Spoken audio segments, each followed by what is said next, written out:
वालेकुम अस्सलाम।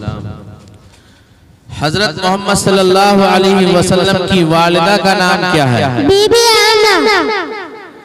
हजरत मोहम्मद सल्लल्लाहु अलैहि वसल्लम के दादा का नाम क्या है? अब्दुल मुत्तलिब। हजरत मोहम्मद सल्लल्लाहु अलैहि वसल्लम कितनी उम्र पाई? 63 साल 4 दिन।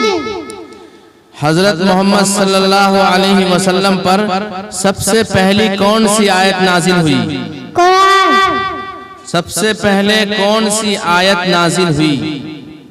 कहेगा 5 आयत।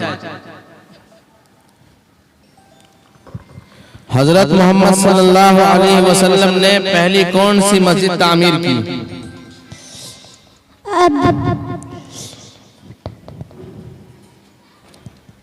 कौन सी मस्जिद तामीर की?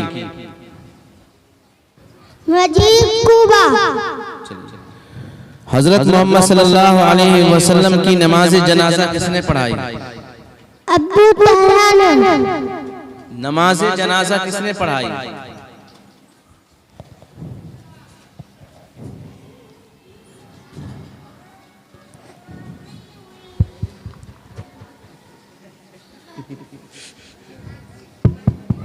चलिए आ जाइए।